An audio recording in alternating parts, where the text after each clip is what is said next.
Welcome to the Psychology and Physical Training channel, the enigma of psychopathology, challenges of preventions. Have you ever wondered why some people, despite facing life's harshest circumstances, remain resilient while others succumb to psychopathology? The intricate world of psychopathology, a realm where the human mind's resilience and vulnerabilities unveil themselves.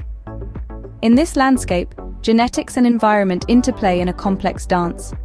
Certain genetic predispositions may make an individual more susceptible to mental health disorders. Yet it's not all about the genes. The environment, too, holds significant influence. Traumatic experiences, adverse childhood events, and even the culture in which one grows up can shape the mind's response to stress and adversity. This labyrinth of psychopathology is not just about understanding the origins of mental health issues.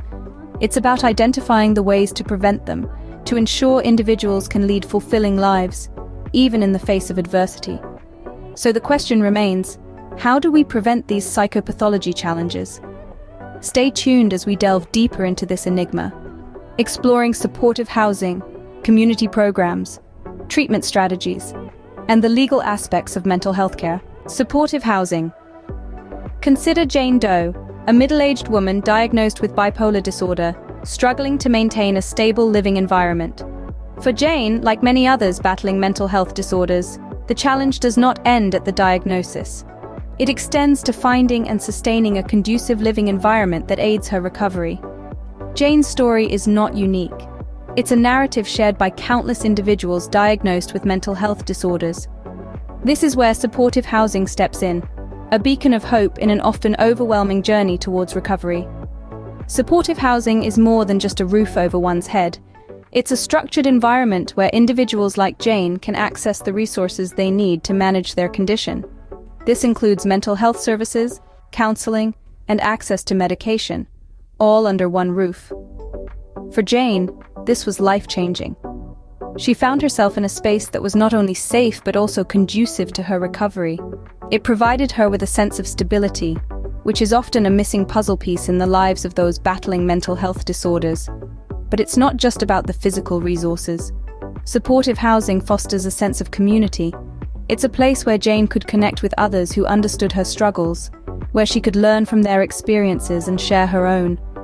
This sense of belonging, this feeling of not being alone in her journey, was instrumental in her recovery.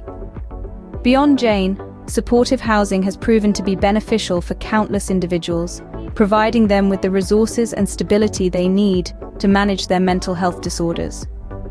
It's about creating an environment that not only acknowledges the challenges these individuals face, but also provides them with the tools to overcome them.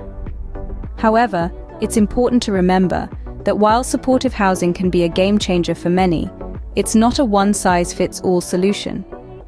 Different individuals may require different levels of support and resources. This is why it's crucial to tailor supportive housing programs to meet the unique needs of each individual. In Jane's case, supportive housing played a significant role in her recovery. But is this the case for everyone? Problems with community programs? Now, let's shift our focus to John Doe, a young man battling schizophrenia who has had a different experience with community programs. John's story serves as a beacon, illuminating the struggles many face when seeking help from community programs. One of the primary issues he encountered was the lack of individualized treatment. Community programs often employ a one-size-fits-all approach, which, while beneficial for some, fails to cater to the unique needs of each individual. For John, this meant that the program was unable to effectively address his specific symptoms and experiences with schizophrenia. Beyond the lack of personalized treatment, John also grappled with societal stigma, a pervasive issue that often goes hand in hand with mental health.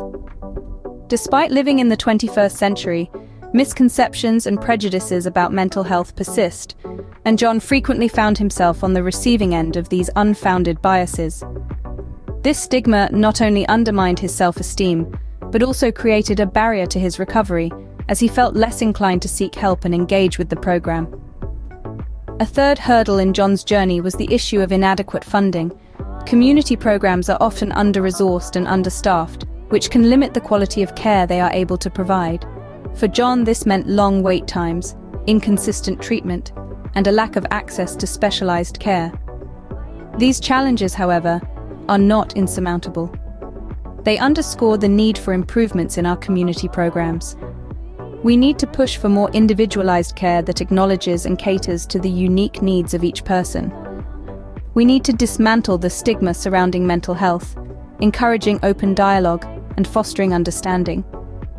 We need to advocate for increased funding for these programs, ensuring they have the resources necessary to provide high-quality care. John's experience shows us that while community programs are essential, they also present challenges that need to be addressed. So let's address them. Let's strive for a world where everyone, including John, can access the mental health care they need without facing these unnecessary obstacles. Treatment in the community. Next, we meet Mary, a woman diagnosed with major depressive disorder, who found solace in community treatment options. In the midst of her struggle with major depressive disorder, Mary discovered a beacon of hope in her local community. The first step in her journey towards recovery was therapy. With the assistance of a licensed therapist in her community, Mary began to unravel the complex tangle of emotions that tied her down. Through consistent sessions, she learned to understand her feelings better and developed coping mechanisms to manage her disorder. Support groups formed another significant part of Mary's treatment.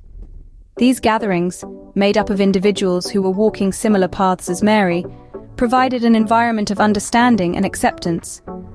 Here, she found solace and strength, learning from the experiences of others while sharing her own. The sense of camaraderie and shared experience was instrumental in propelling her forward on her journey toward mental wellness. Medication management also played a pivotal role in Mary's treatment. While medication alone cannot cure mental disorders, it can help manage symptoms.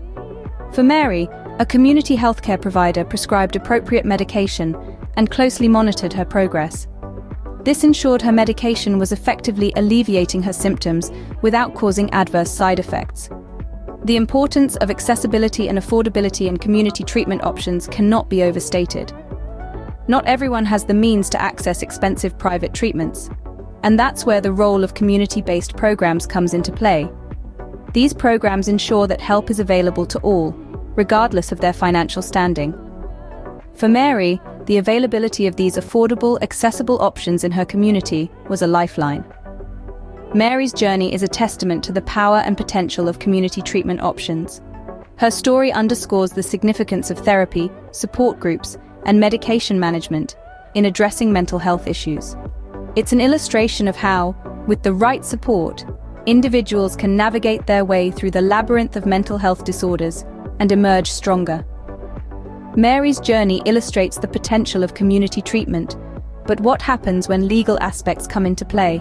Legal aspects of treatment. Finally, let's explore the case of Richard, a man diagnosed with an anxiety disorder, who faced legal issues related to his treatment. Richard's story is not uncommon. Many individuals, like him, grapple with legal complexities while seeking help for their mental health disorders. Richard, like many others, was subjected to mandatory treatment. This is a legal directive that forces individuals to undergo therapy or medication, often against their will. Richard's resistance was met with legal pressure, adding to his anxiety and creating an atmosphere of fear and coercion around his treatment. This raises an important question. Should treatment be a choice or an obligation? While mandatory treatment can be beneficial in certain cases, it's crucial that the autonomy and consent of the patient are respected. Then, there's the issue of discrimination. Richard faced prejudices not only socially, but also legally. The law, instead of protecting him, often played a role in reinforcing the stigma associated with his disorder. He was denied certain rights and opportunities solely because of his mental health condition. It's a stark reminder that our legal systems need to do more to protect against discrimination and uphold the rights of individuals with mental health disorders. Privacy, another cornerstone of mental health treatment, was also a challenge for Richard. His personal, sensitive information was not always handled with the care and confidentiality it deserved. This infringement on his privacy rights made his journey to recovery even more difficult. the need for stringent privacy laws in mental health treatment cannot be overstated. Richard's story highlights the need for legal reforms to protect individuals with mental health disorders. It's time for our legal systems to catch up with the realities of mental health treatment, ensuring that laws not only protect the rights of individuals, but also promote a supportive and stigma-free environment. Richard's story brings to light the legal challenges faced by many individuals battling psychopathology. As we've seen through these case studies, preventing psychopathology challenges is complex and multifaceted. The provision of supportive housing is a fundamental step, offering a foundation of stability and safety, critical for those grappling with mental health disorders. Yet, community programs have their own unique set of challenges. Enhancing these programs is crucial in our quest to create a supportive environment that promotes mental health and prevents psychopathology. Moreover, the availability and affordability of treatment in the community is another key aspect. Mental health services must be accessible to all, regardless of socioeconomic status. Equally important is the role of legal protections. Laws that safeguard the rights of those with mental health disorders are paramount, ensuring that they receive the care and support they deserve. By understanding and addressing these challenges, we can make strides in preventing psychopathology and supporting those who are battling mental health disorders. And if you like this video, do not forget to subscribe and follow the Psychology and Physical Training channel for more videos. Thank you for watching.